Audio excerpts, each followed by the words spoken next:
guest is a senior expert, actuarial expert in the international arena, Mr. Ibrahim Muhanna, a neighbor, given that he's in Lebanon right now, and I'm in Cyprus.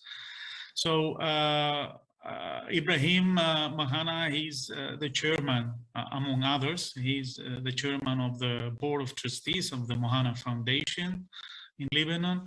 And we have the pleasure to hear his views, especially on the risks faced by long-term care systems. So, Mr. Muhanna, the floor is yours. Thank you. Ευχαριστώ, Kostas, and yes to everybody. That means hello in Greek to everybody. Let me share my screen and we can get started. I think I was left to the end so I can get everybody excited.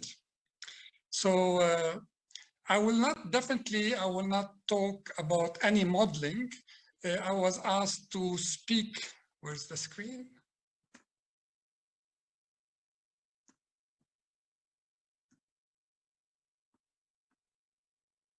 I was talking about the experience in Lebanon on long-term care, and I felt like starting a little bit with a background on long-term care. As a matter of fact, in the 60s, there is a different, instead of talking LTC, we used to talk LTD, which was only talking about long-term disability when somebody became disabled, whether due to accident or sickness. And then it was primarily repayment of income, replacement income, either for 5 years, 10 years, or some schemes they used to do replacement income until retirement.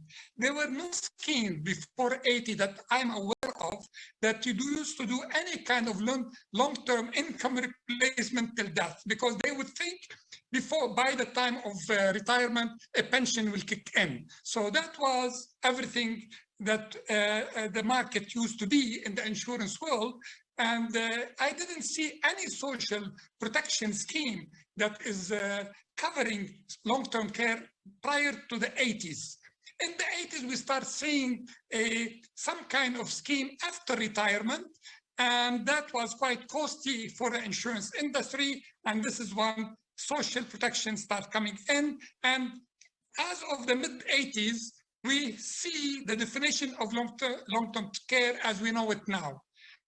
Unfortunately, until today, we don't see quite a bit of pre-funding of that risky, expensive care after retirement. And this is where I put together in my presentation healthcare as well as the caretaking. This screen is a typical screen because most of actuaries or statisticians or policymakers around this room today are very comfortable with pension. So they know how pension system operates. So I'm saying all this orange issue is a pension issue. You have contribution, you have beneficiaries, and you have administrators. However, in healthcare or long-term care, we have a new kid on the block, which is really a service provider. And this is what is very important. This service provider is either providing healthcare after retirement or providing support nursing care after retirement. So as we know that all of us, we think that providing defined benefit, as social security systems are, is complicated. And as we all know, many social security in the world are trying to get out of the risk of this risk by moving into defined contribution schemes. I tell them this is pension is a game, very simple game compared to healthcare when you are talking about long-term care and healthcare after retirement. Because from this side you can see pension benefit are directly related to contributions, where actually to earnings and to contribution period, where actually healthcare is independent, relatively speaking, to the earnings or to the period of the contribution, and so on and so forth. And very, very importantly is the anti-selection issue in his this risk that we talk about. So this is a slide. It is very important to keep in mind that pricing healthcare after retirement or pricing long-term care after retirement, it is something quite unique. Who are the players right now? For the active population, the players are very clear. There is insurance companies that they sell long-term care. So if somebody had a car accident and he is in a coma or he is in invalid, he needs care, insurance company provide that kind of policies, whether on an individual basis or a group basis. Some government do have that coverage as well. However, we have a problem with these structuring these policies. I love the presentation by the gentleman from the World Bank, and he stressed the issue of financing. And here we have to talk about, which is something I always rejected, the concept of rights. I say needs. The population needs that coverage. I don't believe anybody have the right for that coverage. So this is what my big disagreement with WHO and ILO when they talk about human rights. Somebody have to pay for it. So it's a matter of defining a contribution. The German colleague that spoke before me, she was very clear talking about insurance. So they have a scheme, they have contribution, they have premiums. So not anybody can walk into the room and say, I have the right for that benefit. Have you contributed? Have you joined the scheme? And so on and so forth. Now, in insurance, and here I would love any actuary around this room can start saying, how can you price the guaranteed renewability? Because when insurance company provide such a policy and they see the insured relatively ill and may claim in the future, commercially speaking, many insurance company will not renew the policy, or they make substandard payment, a substandard risk premium. So these issues we have to look at if we are going to tackle the actuarial pricing of long-term care. Now, talking about long-term care for the elderly, that is a different ballgame. This is very, very difficult. And when Raoul asked me to speak about the Lebanon in particular, I would like to tell you, we do not have a social scheme in Lebanon per se, like what we heard from Slovenia, that there was a parliamentary act saying that this is as of such a date, we are enacting this kind of benefit. We don't have this enacted. However, we have in Lebanon, Ministry of Social Affairs that subsidize NGOs. So there are NGOs in Lebanon that provide that kind of care, but also 90% of them, they are not for free. And here you can see in the slide that the NGOs prices anything from $100 per bed per day to $2,000 per bed per day.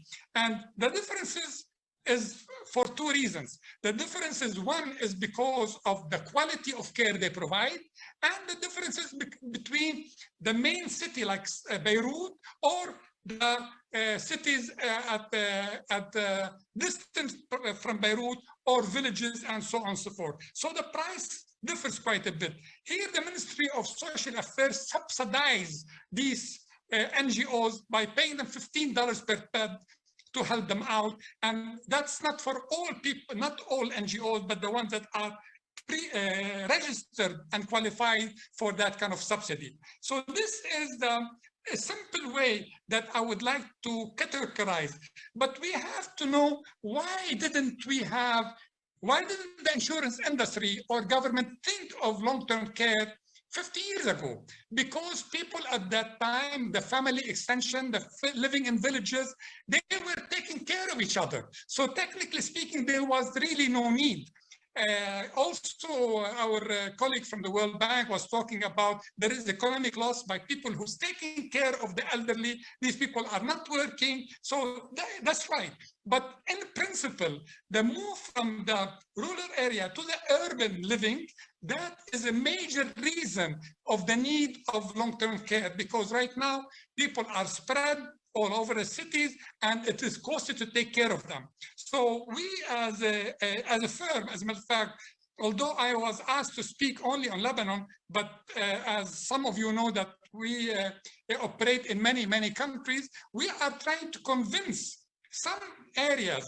And here I can tell you, for example, an island like Zanzibar is an ideal island to have set up villages for retirees, whereby we can bring Nordic retirees in the harsh winter of Finland and Sweden and Norway, to bring them to the warm winter of Zanzibar, for example, provided there is good healthcare.